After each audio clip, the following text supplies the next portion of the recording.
एक बार एक बहुत ही दुखी व्यक्ति एक महात्मा के पास आकर कहता है, मैं अपने जीवन से बहुत दुखी हूं। मैं अपनी बीवी, बच्चों और अपने परिवार को भी खुश नहीं रख सकता। मैं अपने लिए भी कुछ नहीं कर पा रहा। कभी कभी तो मुझे अपनी जिंदगी को खत्म कर देने के भी ख्याल आते हैं। आप इतनी साधनाएं करते हैं, इतनी तपस्या करते हैं, क्या आप मुझे कोई ऐसा मार्ग बता सकते हैं जिससे मैं अपने बुरे वक्त से बाहर आ सकूं? मेरा बहुत बुरा समय चल रहा है। 2 वक्त की रोटी का इंतजाम करना भी मेरे लिए बहुत मुश्किल हो गया है। अब आप ही बताएं कि मैं ऐसे वक्त में मैं जिंदा रहूं तो कैसे रहूं? कैसे अपने परिवार को खुश रखूं? कृपया करके कोई साधारण सा तरीका बताने की कृपा करें ताकि मैं आसानी से समझ सकूं, क्योंकि मैं बहुत पढ़ा लिखा नहीं हूं। अगर आप बड़ी से बड़ी ज्ञान की बातें करेंगे तो शायद मैं कभी समझ भी नहीं पाऊंगा। यह सुनकर महात्मा ने मुस्कुराते हुए कहा कि तुम एक काम कर सकते हो। फिर महात्मा ने सामने की ओर इशारा करते हुए कहा कि उस ऊंची पहाड़ी पर एक मंदिर है और उस मंदिर के पास चींटियों का एक घर है जहां पर हजारों चींटियां रहती है। तुम्हें सुनने में बड़ा अजीब लगेगा, लेकिन वो चींटियां उस मंदिर की जमीन को खराब कर देती है, उस मिट्टी की उपजाऊ शक्ति को खत्म कर देती है, जिसके कारण वहां पर कोई भी पेड़ या कोई भी घास पनप नहीं पाती है। तुम मेरा एक काम करो, उसके बाद मैं तुम्हें तुम्हारे सवालों के जवाब दूंगा। तुम 7 दिन तक रोज उस पहाड़ी पर जाओ और उस चींटियों के घर को तहस नहस कर दो, उसको तोड़ दो। जब भी तुम्हें कोई चींटियों का घर दिखे मंदिर के आसपास तो उसे वहीं पर तहस नहस कर देना। लेकिन याद रहे, घर को तोड़ने में कोई भी चींटी मरनी नहीं चाहिए। इस बात को समझने का प्रयास करते हुए वो युवक वहां से चला गया। शायद उसको कुछ समझ में नहीं आया था कि महात्मा जी ऐसा क्यों करवा रहे हैं। तो वो उन चींटियों पर अन्याय कर रहे हैं, उनका घर तोड़वा रहे हैं, उन्हें नुकसान पहुंचा रहे हैं। आखिर कौन महात्मा ऐसा करेगा? लेकिन फिर भी उस महात्मा की बात मानते हुए वो अगले दिन से ही पहाड़ी पर जाना शुरू कर देता है। जब वो पहले दिन पहाड़ी पर पहुंचता है तो देखता है कि बहुत सारी चींटियां अपना खाना जुटाने में लगी हुई है। सारी चींटियां कतार से चल रही है और अनाज के छोटे छोटे कण उठाकर अपने घर में जमा करती जा रही है। ये देखकर पहले तो उस युवक का मन कमजोर पड़ गया। उसने सोचा कि ये इतनी मेहनत करके अपना घर भर रही है और मैं इनके घर को तबाह कर दूंगा तो इनको कितना बुरा लगेगा। लेकिन फिर उसने उस महात्मा की बात याद करते हुए उस घर को तोड़ना शुरू कर दिया। जल्द ही चींटियों में हाहाकार मच गया। वो इधर उधर दौड़ने लगी। अभी तक जो कतार से चल रही थी अब वो बिखर गई और इधर उधर अपनी जान बचाने के लिए भागने लगी। थोड़ी देर में घर टूट गया और सारी चींटियां इधर उधर छुपने के लिए भाग चुकी थीं। ये करने के बाद वो युवक दुखी मन से वापस अपने घर पर लौट आया। उसका मन परेशान था, दुखी था, पश्चाताप से भरा हुआ था। फिर उसने अपने बिस्तर पर रात में लेटे लेटे ही सोचा कि अब तो उन चींटियों का घर तबाह हो चुका है, अब वहां वापस जाने का क्या फायदा होगा, क्योंकि चींटियों का घर तहस नहस करने के लिए महात्मा जी ने कहा था, जो मैं कर चुका हूं। लेकिन फिर कुछ सोचकर अगले दिन उसने फिर से जाने का निश्चय किया और अगले दिन सुबह सुबह उठकर वो वापस उसी पहाड़ी पर पहुंच जाता है। पहाड़ी पर पहुंचकर वो उसी जगह पर पहुंचता है जहां पिछले सुबह उसने उस घर को तहस नहस कर दिया था। लेकिन वो ये देखकर चौंक जाता है कि उन चींटियों ने फिर से अपना घर उसी जगह पर बना लिया था और अब वो फिर से अपने घर के लिए सामान इकट्ठा करने में जुटी हुई थी। उस आदमी को देखकर लगा कि ये चींटियां कितनी मूर्ख है। इनको पता है कि कल ही इनका घर इसी जगह पर तबाह किया गया था और उसी जगह पर उन्होंने अपना नया घर भी बना लिया। और ये सोचकर वो आदमी हंसने लगा। लेकिन फिर से महात्मा की बात याद करते हुए उसने उन चींटियों का घर फिर से तबाह करना शुरू कर दिया। फिर से उन चींटियों में हलचल मच गई और थोड़ी देर में वो चींटियां इधर उधर अपनी जान बचाने के लिए भागने लगी। कुछ ही देर में उनका घर फिर से नष्ट हो गया और वो युवक थोड़ा संतोष के भाव से कि इस बार तो मैं अच्छी तरह से उस घर को तबाह कर दिया है, अब तो वो चींटियां यहां पर अपना घर बना ही नहीं पाएंगी। इसीलिए जाने से पहले उसने उस घर पर ठंडा पानी भी डाल दिया ताकि चींटियां वहां पर अपना घर न बना सके। और इस तरह अपना कर्म पूरा करके वो युवक फिर से अपने घर लौट आया।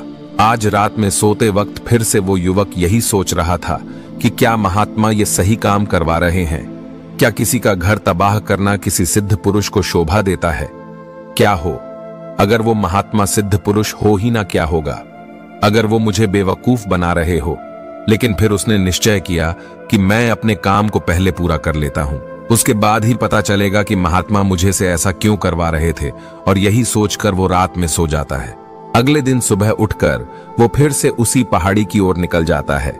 पहाड़ी पर पहुंचकर वो उसी जगह पर पहुंचता है जहां पर उसने उनके घर को तबाह कर दिया था, और वो ये देखकर खुश हो जाता है कि वहां पर कोई भी घर नहीं था। सारी चींटियां वहां से भाग चुकी थी। अब उसने सोचा कि अब मेरा रोज रोज आने का क्या फायदा होगा, क्योंकि चींटियां तो अपना घर बदल चुकी है, और महात्मा जी ने मुझे 7 दिन आने के बाद कहा था, लेकिन आज तो तीसरा ही दिन है। अब बाकी 4 दिन वापस आने का क्या फायदा होगा। और यही सोचकर उसने निश्चय किया कि यहां से वो सीधा उसी महात्मा के पास जाएगा और उनको ये सारी खबर बता देगा। जब वो वापस मुड़कर उस पहाड़ी से उस महात्मा की कुटिया की तरफ जाने लगा, तभी अचानक उसकी नजर एक और घर पर पड़ी जो कि चींटियों का ही बनाया हुआ था। मतलब कि वो घर चींटियों ने ही बनाया था, और अब वो चींटियां नए घर में वास कर चुकी थी। ये नया घर उनके पुराने घर से थोड़ी ही दूरी पर था, और जब उसी युवक की नजर उस घर पर पड़ी तो उसने सोचा कि शायद महात्मा को पता था कि ये चींटियां अपना घर यहां से बदलकर किसी दूसरी जगह पर बना लेगी, इसीलिए उन्होंने मुझे 7 दिन आने के बाद कहा था। और ये विचार करके वो उनका नया घर भी तोड़ने के लिए पहुंच जाता है। जब वो वहां पहुंचा तो चींटियां उसी तरह अपने कार्य में लगी हुई थी। वो अपने लिए खाना इकट्ठा कर रही थी और अपने घर में जमा कर रही थी। जब पुराना घर टूटा था, वहां भी अनाज के कण बचे हुए थे, और चींटियां वहां से भी अनाज इकट्ठा कर करके वापस अपने नए घर में ला रही थी। अब यहां पर फिर से युवक का मन थोड़ा कमजोर पड़ गया, क्योंकि वो खुद भी कमजोर था, खुद भी वक्त का मारा हुआ था। इसीलिए उसके मन में उन चींटियों के प्रति दया का भाव उमड़ रहा था। उनके ऊपर उसे दया आ रही थी। वो चाहता था कि उनकी मदद करे, लेकिन वो उल्टा उनको नुकसान पहुंचा रहा था। लेकिन उस महात्मा की बात को याद करते हुए उसने फिर से उस घर को तोड़ने का निश्चय किया, और उसने इस बार बड़ी ही सावधानी के साथ बिना किसी चींटी को कोई नुकसान पहुंचाए वो घर तबाह करना शुरू कर दिया।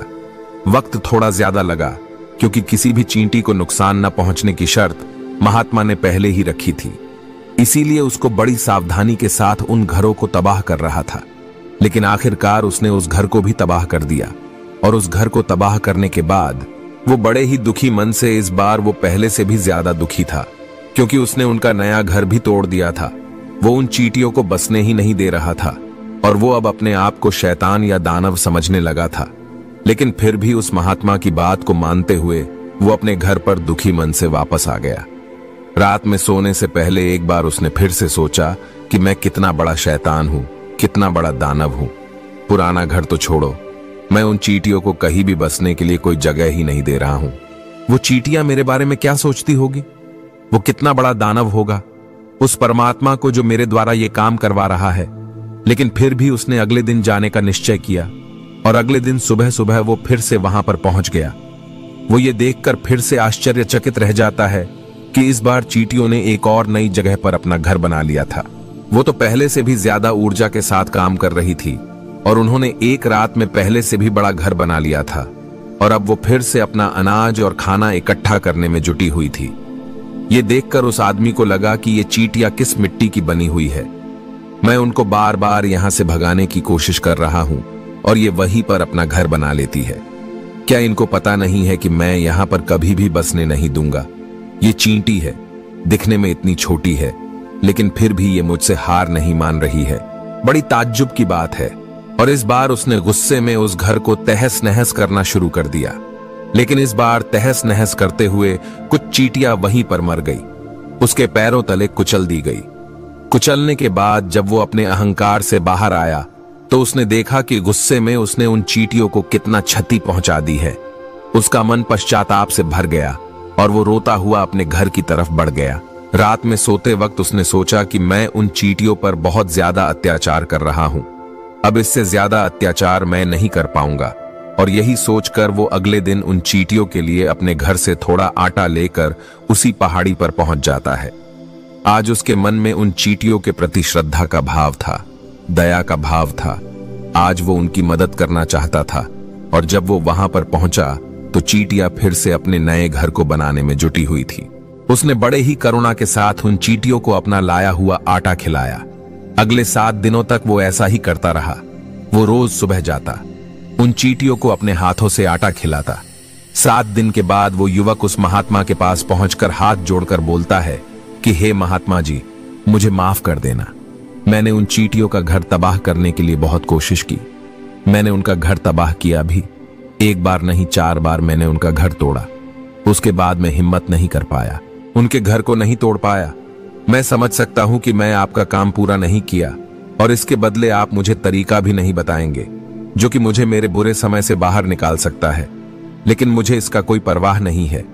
मुझे लगता है कि मैंने जो किया वो सही किया, इसीलिए मैं आपसे आज्ञा लेकर वापस जा रहा हूं। कृपया मुझे वापस अपने घर जाने की आज्ञा दीजिए। ये सुनकर महात्मा ने मुस्कुराते हुए कहा कि अरे बेटा, कहां चल दिए? रुको तो सही, जलपान तो कर लो, थोड़ी देर ठहर जाओ, उसके बाद चले जाना। और ये कहकर वो महात्मा उस युवक के लिए पानी लेकर आते हैं। पानी पिलाने के बाद महात्मा उस युवक से पूछते हैं कि तुम मुझे ये बताओ कि आखिर तुम उन चींटियों का घर तबाह क्यों नहीं कर सके? वो चींटियां तो छोटी है और तुम इतने विशालकाय हो, फिर भी तुम उन छोटी छोटी चींटियों का घर तबाह नहीं कर पाए। कहां है तुम्हारी शक्ति, तुम्हारा बाहुबल? इसका जवाब देते हुए उस युवक ने कहा कि हे महात्मा, मैंने उन चींटियों का घर तबाह कर दिया था।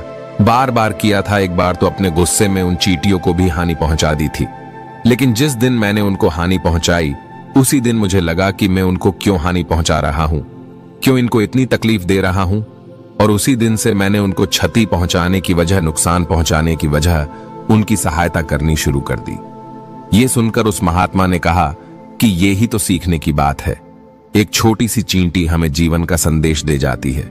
मैंने तुम्हें उन चींटियों का घर तबाह करने के लिए नहीं भेजा था, मैंने तुम्हें भेजा था ताकि तुम उन चींटियों से कुछ सीख ले सको। तुम्हें क्या सीख मिली?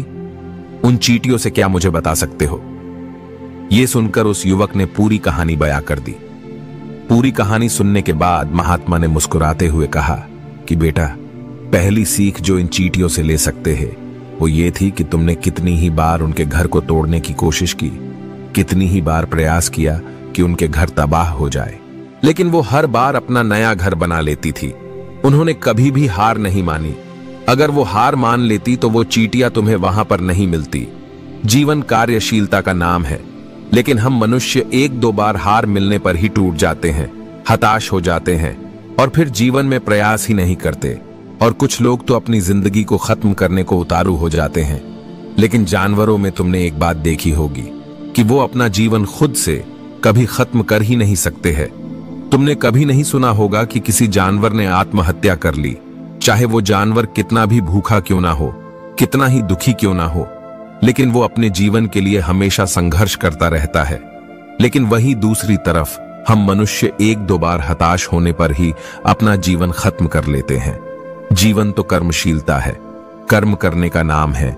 जीवन और मृत्यु आखिरी विश्राम है, परम विश्राम है। इसीलिए मृत्यु से पहले कर्म करना कभी मत छोड़ना, क्योंकि मृत्यु के बाद तो तुम परम विश्राम में चले ही जाओगे। तो उससे पहले कर्म करना क्यों छोड़ रहे हो? क्यों हताश हो रहे हो? अगर तुम्हारा एक घर टूट गया है तो दूसरा घर बनाने का प्रयास करो, कोशिश करो, और कोशिश करने वालों की कभी हार नहीं होती। ये तुम उन चींटियों से देख चुके हो। देखने में तुमसे कितनी छोटी है वो चींटियां और तुम इतने बड़े हो, लेकिन उनका मन तुम्हारा मन से इतना बड़ा है, इतना विशाल है, इतना दृढ़ संकल्प है कि इतनी बार घर टूटने पर भी उन चींटियों ने कभी हार नहीं मानी। दूसरी सीख ये है कि जब भी हमारे ऊपर बुरा समय आता है, हमें लगता है कि यह समय कभी नहीं जाएगा, यह समय मेरे जीवन को बर्बाद कर देगा, मुझे कभी नहीं जीने देगा। और अपने इन्हीं ख्यालों से, अपने इन्हीं विचारों से, जिसका असलियत में कोई भी अस्तित्व नहीं है, वो सिर्फ विचार है, और वही विचार हमारे मन को दुखी कर देती है और इसीलिए हम प्रयास करना भी छोड़ देते हैं। लेकिन तुम खुद सोचो कि बार बार प्रकृति हमें क्षति पहुंचाएगी, नुकसान पहुंचाएगी, लेकिन कब तक पहुंचाएगी? अगर हम बार बार फिर से उठ के फिर से नया प्रयास करते रहेंगे तो प्रकृति भी हमारे सामने घुटने टेक देगी और वो भी एक दिन हमारे ऊपर दयावान हो जाएगी, कृपालु हो जाएगी और वो हमें सब कुछ देने लगेगी जिसकी हमने कभी कामना की थी। तुमने खुद देखा कि तुम उन चींटियों को तबाह करने के लिए पहुंचे थे, लेकिन बाद में तुम ही उन चींटियों को अनाज और आटा देने लगे। तुम ही उन पर कृपालु हो गए। क्यों हुए? क्योंकि तुमने देखा कि वो चींटियां हार ही नहीं मान रही है। इसी तरह अगर तुम भी अपने जीवन में कभी हार नहीं मानोगे तो एक न एक दिन ये प्रकृति तुम्हें वो सब कुछ देगी जो तुम अपने जीवन में पाना चाहते थे। इसीलिए दो सीख याद रखना, कर्मशीलता कार्य करते जाना, और दूसरा कि एक न एक दिन प्रकृति तुम्हारी उस कर्म का परिणाम तुम्हें जरूर देगी। तो दोस्तों, मैं आशा करता हूं कि आपको इस वीडियो से काफी कुछ सीखने को मिला होगा। तो फिर मिलते हैं अगले वीडियो में।